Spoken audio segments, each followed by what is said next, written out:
Waalaikumsalam warahmatullahi wabarakatuh. Warahmatullahi wabarakatuh. Oke, ini saya Mas Taufik Wildan. Saya izinkan untuk record. Taufik Baik, Pak. Wildan. Oke, kita mulai.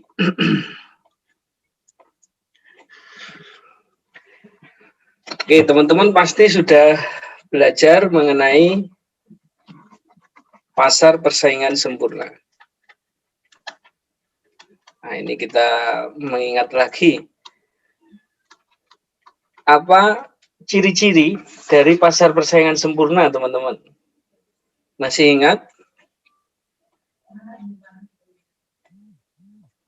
Ciri-ciri dari pasar persaingan sempurna? Penjual dan pembelinya banyak. Ya, betul ya, banyak penjual dan pembeli. Oke, lalu yang lain? Bebas keluar masuk pasar, Pak. Ya, benar, bebas keluar masuk pasar. Nah, ini nanti akan kita jelaskan lebih jauh maksud dari bebas keluar masuk dan pasar itu seperti apa. Nanti juga ada kurvanya. Nah, yang lain lagi ada?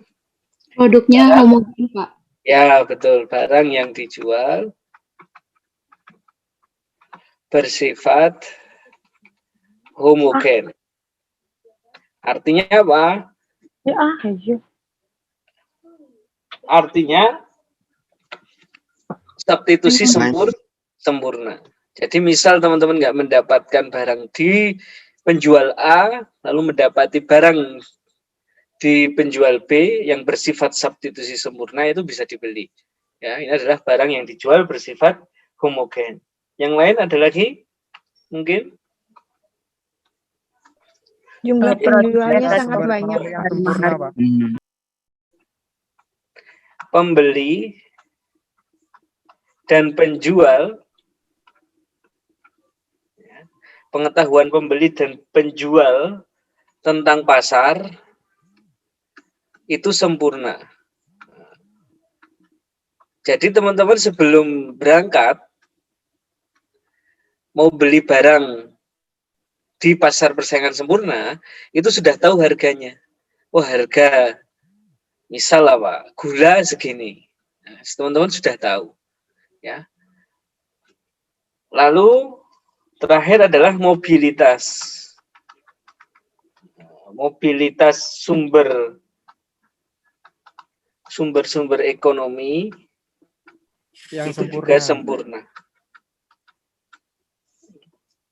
Artinya apa? Tidak ada hambatan bagi pemilik sumber ekonomi untuk menempatkan sumber daya ekonominya pada pilihan yang paling menguntungkan. Misal teman-teman menjual gula di harga 7.000 padahal harganya 5.000, itu boleh. Tetapi teman-teman pasti ya, karena ada harga yang lebih murah dengan kualitas yang sama, pasti konsumen akan membeli barang dengan harga yang murah. Nah, jadi mobilitas sumber ekonomi itu bersifatnya sempurna, baik dari penetapan harga ataupun dari keluar masuk barang tersebut kepada penjual. Ya, seperti itu. Itu terkait dari ciri-ciri pada pasar persaingan sempurna, yaitu pertama ada banyak penjual dan pembeli, lalu baik penjual ini boleh kapan dia harus masuk pasar dan kapan keluar, lalu barang yang dijual itu bersifat homogen atau barang tersebut bersifat substitusi sempurna. Lalu pengetahuan pembeli dan penjual tentang pasar itu juga sempurna, sama mobilitas sumber-sumber ekonomi itu juga sempurna. Ini adalah ciri-ciri dari pasar persaingan sempurna. Nah, ini kalau kita gambarkan pasar persaingan sempurna dalam bentuk kurva itu adalah seperti ini.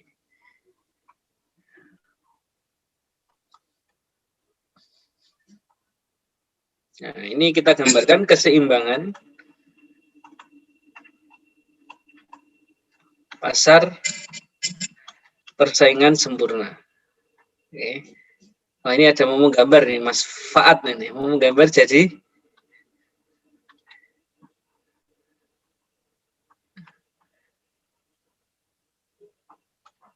Oke, ya. Jadi gambarnya kurang lebih seperti ini.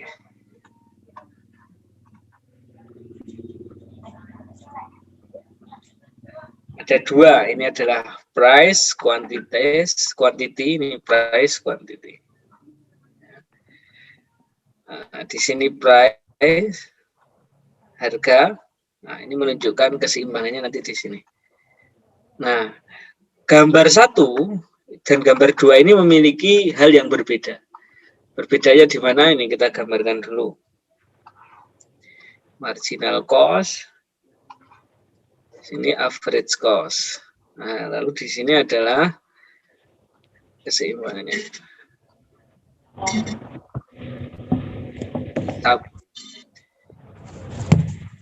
Supply dan demand. Ya, kalau kita lihat di sini, gambar 1 ini adalah gambar yang dihadapi oleh individu dari setiap pemain atau penjual atau produsen di pasar persaingan sempurna. Sedangkan gambar kedua ini adalah titik keseimbangannya, yaitu bertemunya supply dan demand di pasar persaingan sempurna, yaitu ada di titik E, titik equilibrium, di mana titik equilibrium ini menandakan P1 dan Q1. Sedangkan individu atau gambar 1, kurva 1 itu adalah menunjukkan keuntungan yang didapat oleh produsen di pasar persaingan sempurna, yaitu ketika dia menjual di P1 akan terjual barangnya sebesar Q1 dan keuntungannya adalah garis yang diarsir ini. Ini gambaran dari keseimbangan di pasar persaingan sempurna, baik untuk individu maupun untuk pasar itu sendiri. Nah, jadi gambar 2 ini menunjukkan secara umum dari pasar persaingan sempurna. Ya, jadi berbeda antara kurva 1 dan kurva 2 di sini. Ya, juga ini HP terus laptop bisa.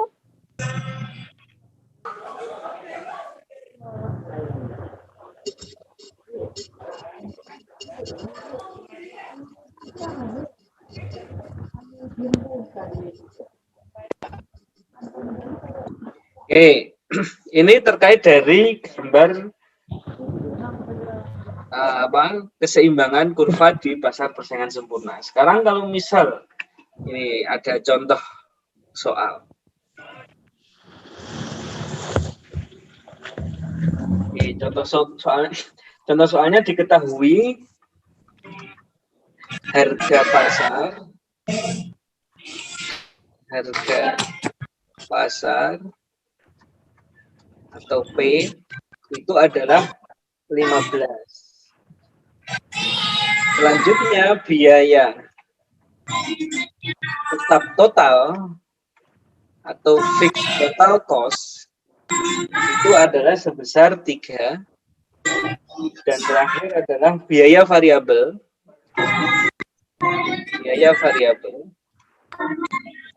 atau variable cost itu adalah sebesar 2Q tambah 4Q2. 4Q kuadrat. Sekarang tentukan pertanyaannya.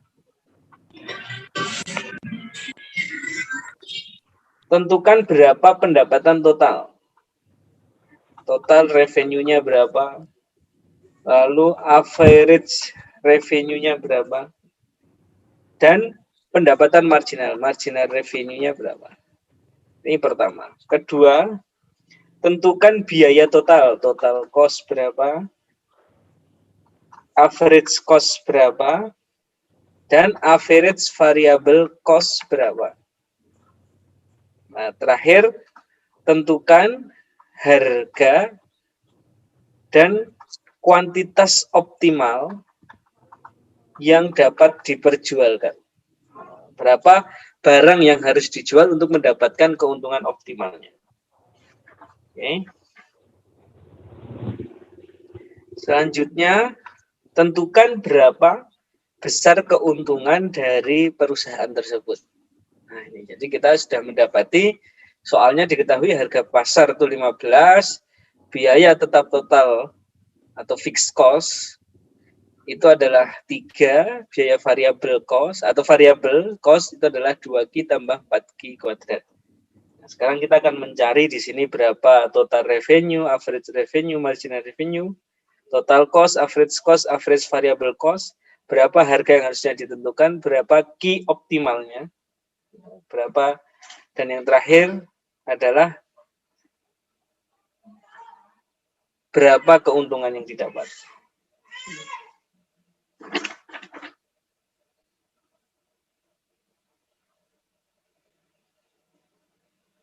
Oke, kita masuk sekarang ke jawaban. Ada yang masih ingat ya ini ya? Ini masih apa? Refresh terkait dari pasar persaingan sempurna. Oke, sekarang kita cari dulu pendapatan total. Total revenue. Itu apa rumusnya? P kali Kali T, Pak. P kali. P kali Q. Berarti 15 kali Q sama dengan 15 Q. Lalu average revenue itu apa rumusnya? TR bagi TR bagi Q, betul. Berarti 15 Q dibagi Q sama dengan 5. Lalu pendapatan marginal. Marginal revenue berarti delta TR. ya, delta TR Delta TR dibagi delta Q. dibagi delta Q. Berarti berapa itu? 15 sama aja ya. Ini yang pertama. Lalu yang kedua, tentukan berapa biaya total. Berarti total cost sama dengan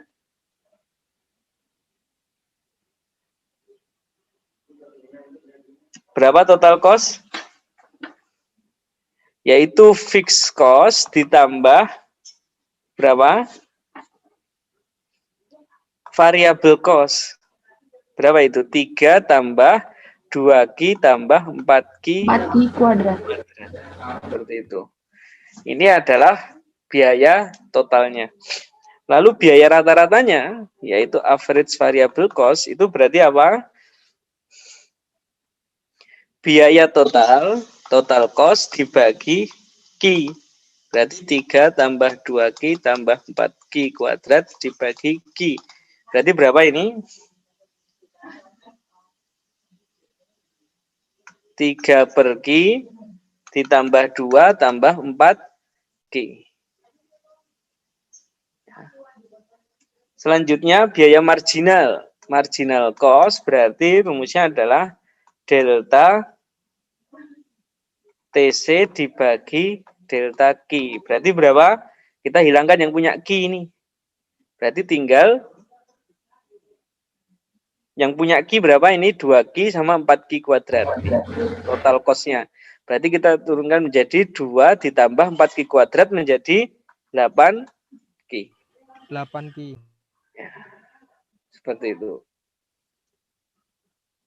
Nah, sekarang kita akan mencari berapa harga atau kuantitas optimal yang dapat dijual ketika harga adalah 15. Sorry, tadi harga sudah kita temukan ya. Harga pasar tadi, price itu adalah 15. Berarti sekarang dengan harga 15, untuk mendapatkan keuntungan yang optimal, kita harus menjual berapa?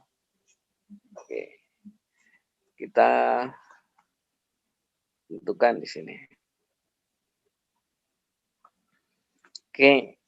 Berarti harga yang harus, kuantitas yang harus dijual itu adalah biaya marginal atau marginal cost sama dengan marginal revenue, berarti 2 tambah 8Q sama dengan 15. 8Q sama dengan 15 kurangi 2, 3. 13. Berarti Q sama dengan berapa itu? Coba ada yang menghitung. 28.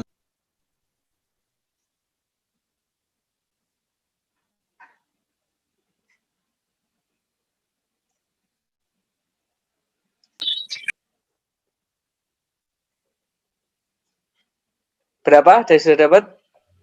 1,13 bagi 1 1,62 Pak. 1,62. 1,62. Pas ya.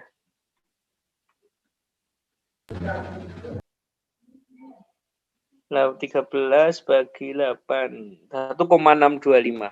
Oke, kita tulis saja nggak apa-apa. 1,625. Jadi dengan harga 15, produsen dapat mendapatkan keuntungan yang optimal jika menjual barangnya hanya sebesar 1,625. Sekarang kita tentukan keuntungannya berarti. Benar apa tidak ini? Ya. Berarti keuntungannya adalah pendapatan total total revenue dikurangi biaya total. Kita masukkan. Tadi pendapatan totalnya kan 15 Ki, karena 5P kali Ki, 15 kali Ki berarti 15 Ki. Dikurangi biaya totalnya tadi berapa? 3 tambah 2 Ki tambah 4 Ki kuadrat. Dikurangi. Berarti ini berapa ini? 15 kali 1,625. 24,375 dikurangi 2 kali 1,625 3,254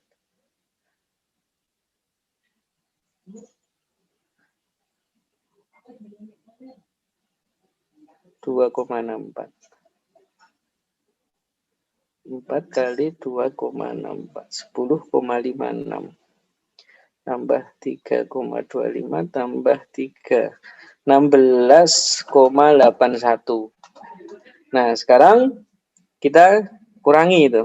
24,375 kurangi 16,8. Itu 7,565.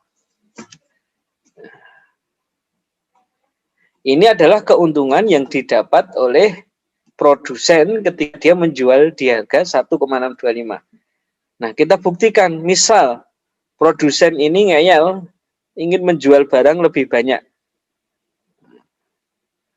Sehingga misal dia jual 3. Sekarang kita hitung. Ya, kita hitung jika produsen ini menjual harga barangnya 3, berapa keuntungannya? Berarti kita kali ini 15 kali 3. Ya, 45 dikurangi 2 kali 3, 6. 3 pangkat 2, 9 kali 4, 36. 36 tambah 6 tambah 3, 45. 45 kurangi 45 sama dengan 0. Bahkan dia BEP. Event point, tidak mendapatkan keuntungan. Misal dia menjual barangnya 2 sekarang. Berarti 15 kali 2, 30 dikurangi 4, 2. 4 tambah 4 kali 4, 16. Ini 2 kali 2, 20. 23. 30 kurangi 23 berapa? Tuh 7. Jadi kalau dia menjual barangnya 2, maka dia keuntungannya 7. Kalau dia menjual barangnya 3, itu adalah BEP 0, tidak dapat keuntungan. Tapi kalau dia menjual barangnya 1,625, dia keuntungannya lebih besar dibanding dia menjual barangnya 2. Yaitu 7,565 lebih besar dibanding tuh 7. Nah, seperti itu ya caranya. Jadi kita sudah mendapatkan bahwa kuantitas optimal yang dapat dijual itu adalah sebesar 1,625 dan keuntungan yang didapat sebesar 7,565. Menjual barang lebih banyak dari kuantitas ini atau lebih sedikit dari kuantitas ini, dari kuantitas 1,625 itu tidak akan mendapatkan keuntungan yang lebih besar. Seperti itu. Ini perhitungannya. Setelah itu kita akan gambarkan dengan kurva.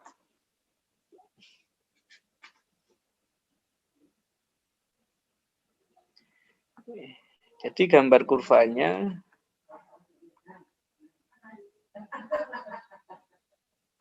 Oke, kita gambarkan kurvanya. Jadi kurang lebih seperti ini.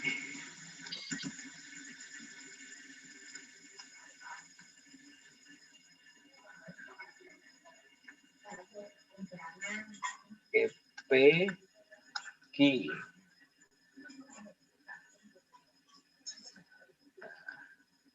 Ini garis lurusnya itu pendapatan total revenue.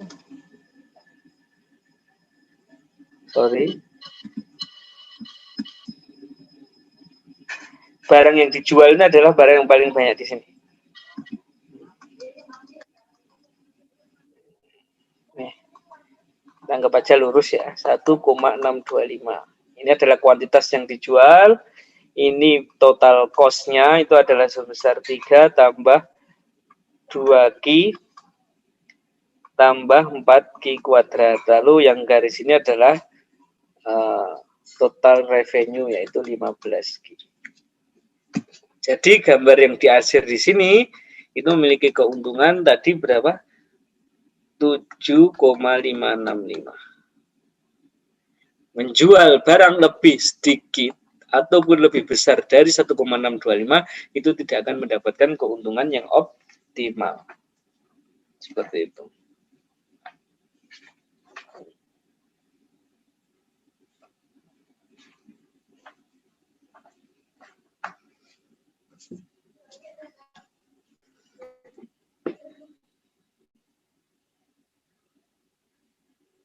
Bisa dipahami teman-teman ya?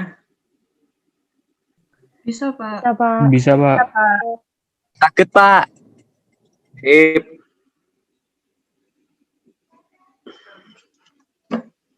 Oke, saya kasih soal dikerjakan.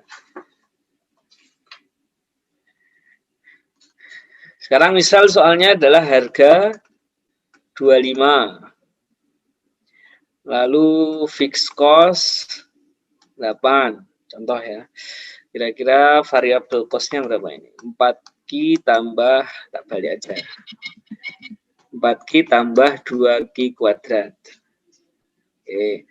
Sekarang tentukan total cost, total revenue, terus pendapatan rata-rata, average revenue, sama pendapatan marginal revenue. Terus tentukan sekarang biaya total cost, average cost, sama biaya marginal cost.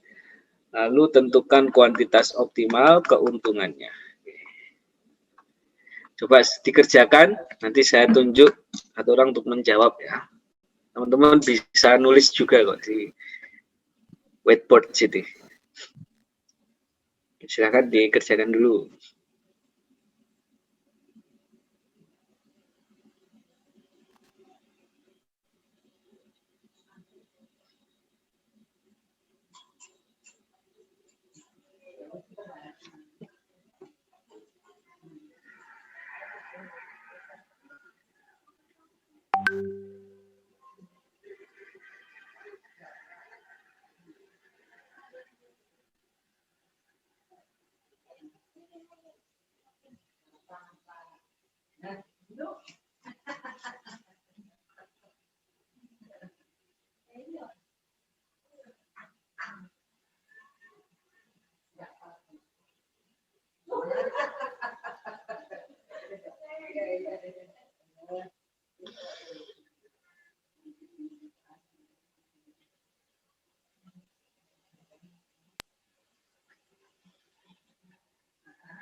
Wih, siapa? Bagi.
Ada yang sudah selesai?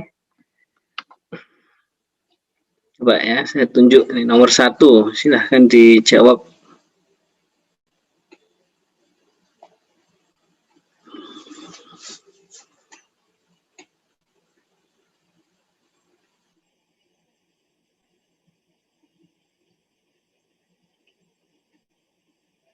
Maman, Mas Maman Fauzi, ada Mas Maman? Pak. Oke, silakan nomor 1 dijawab itu Mas. Dibacakan, Pak. Boleh dibaca atau boleh ditulis? Jangan pakai apa ini? Pakai laptop, Pak. Nah, bisa kalau pakai laptop, monggo. Ditulis saja bisa.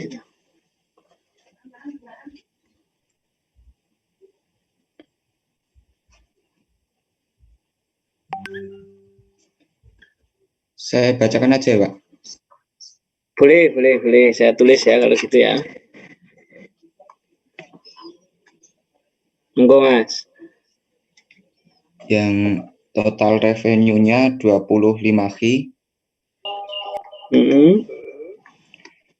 yang average revenue-nya 25, terus yang marginal revenue juga 25.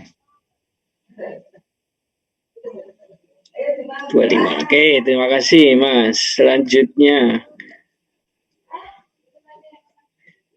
Safina ada?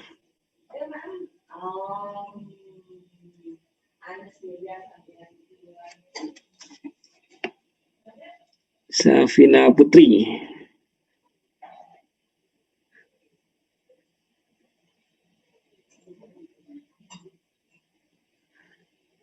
Enggak ada Mbak Safina.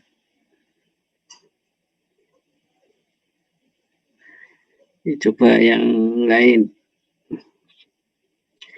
Yunisara, ada Yunisara? Ada Pak. Oke. Total cost-nya 8 plus Total cost-nya 8.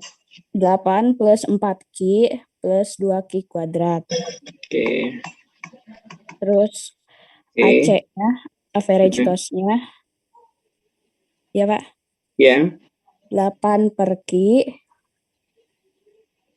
plus 4 plus 2Q. Oke, terus marginal cost? Marginal cost-nya 4 plus 4Q. Oke, terima kasih Mbak Yuni. Selanjutnya yang kuantitasnya. Berapa kuantitasnya?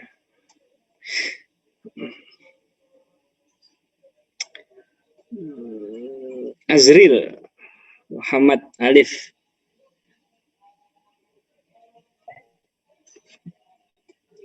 Ada Mas Azril? Ya, ada Pak. Oke, berapa? Berarti kan MC sama dengan MR. MR sama dengan MC ya. MC-nya itu 4 plus 4Q sama dengan 25. 4 plus 4Q sama dengan 25. Terus 4Q sama dengan 25. Q sama dengan berapa jadinya Mas? Q sama 5,25. 5,25. Ya. Oke, selanjutnya terakhir berapa keuntungannya?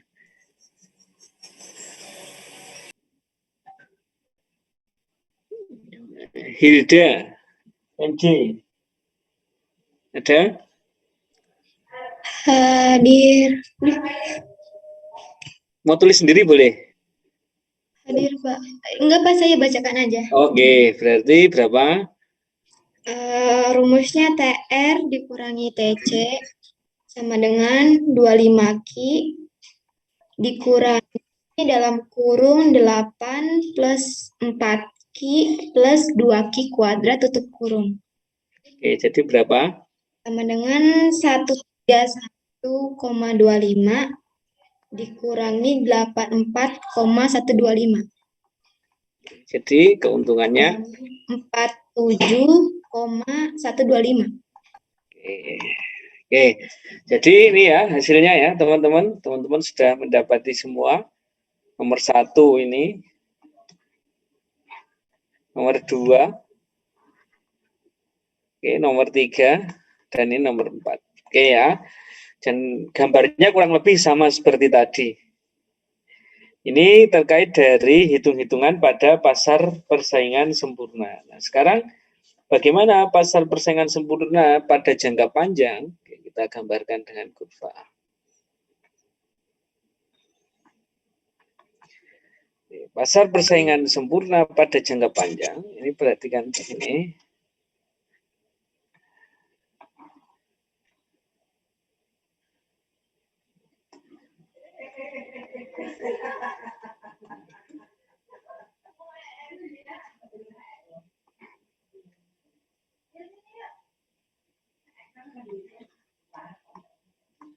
Marginal cost, lalu sini misal di sini adalah average cost-nya. Oke, perhatikan di sini teman-teman. Di harga P1.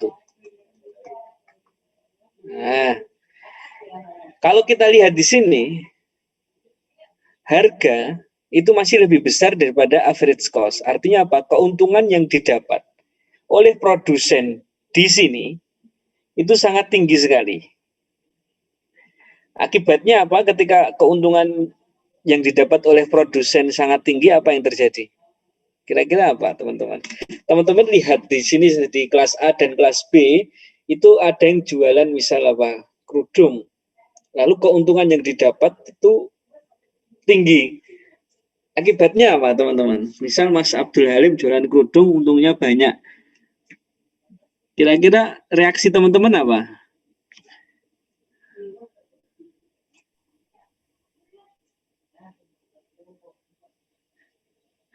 Pengen jualan juga apa enggak? Pengen, Pak. Pengen, karena keuntungannya tinggi. Akibatnya apa? Akibatnya banyak produsen yang masuk ke dalam pasar. Ya, akibatnya ketika banyak produsen masuk ke dalam pasar, kira-kira harga gimana? Banyak penjual. Kira-kira harga gimana? Harganya bersaing, Pak. Harga bersaing. Kira-kira naik apa turun berarti harganya? Naik, Pak. Banyak penjual, harga naik apa turun? Turun. Turun, Pak. Barang yang dijual semakin Semakin makin banyak, harga akan turun. Nah, berarti suplainya turun di sini. S1 ini S2. Ini harga juga turun. P2. Nah, keuntungan menjadi semakin kecil tapi masih cukup besar. Masih kira-kira masih bisa apa tidak penjual lain masuk lagi ke dalam pasar di sini? Masih, Pak. Masih Bisa, Pak. masih bisa. Ya, misal sudah di sini. S3. Nah, di P3 kita anggap ini sudah bersentuhan dengan marginal cost dan average cost. Nah, kalau sudah di titik ini sudah tidak akan ada lagi ini E1, E2, ini E3. Ini sudah tidak ada lagi penjual yang masuk ke dalam pasar. Karena kenapa? Karena sudah bersentuhan dengan garis average cost. Artinya tidak ada keuntungan yang didapat oleh produsen yang baru masuk ke dalam pasar. Sedangkan produsen yang lama di sini sudah BEP, break even point. Ya.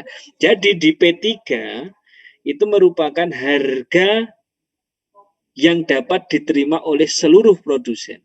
Nah, sehingga dalam jangka panjang menjadi seperti ini, teman-teman. Nah, ini marginal cost long run. Sorry. Ini marginal cost long run. Dan di sini adalah average cost long run. Ya.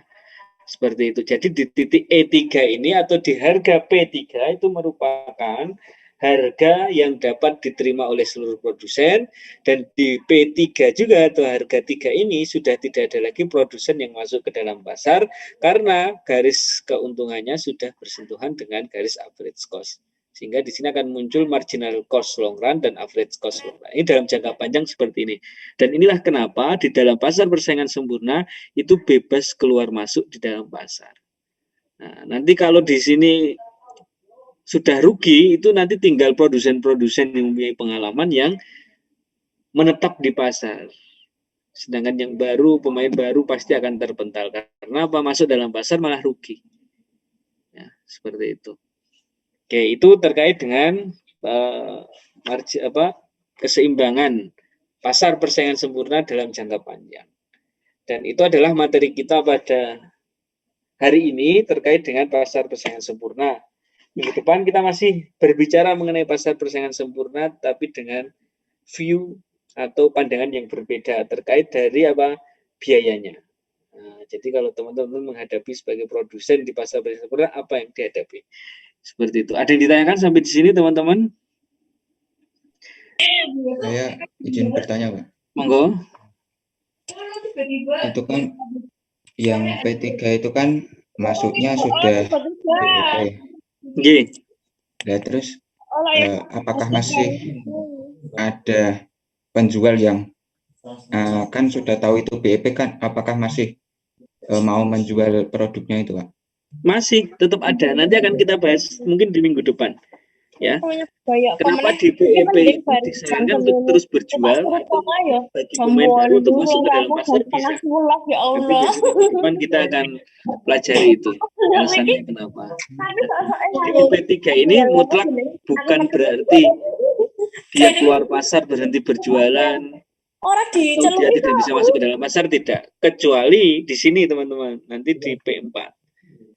kuliah ya Nah, kita lihat di sini P lebih kecil daripada average cost. Artinya apa? orang kenal libur mas. Kalau rugi artinya apa? Bohong. Tidak ada keuntungan. Kalau tidak ada keuntungan, kira-kira teman-teman mau masuk ke dalam pasar itu nggak jualan tapi nggak dapat untung? Enggak, Pak. Enggak mau, Pak. Ya, seperti itu. Jadi nanti di P3 ini bukan berarti tidak ada produsen baru. Di sini adalah apa harga yang dapat diterima oleh seluruh produsen. Terima kasih, Mas. Ada lagi pertanyaan yang lain? Kami jarang ya. Tidak ada. Kalau tidak ada, kita bisa akhiri ya materi kita pada malam hari ini dengan bersama-sama baca hamdalah.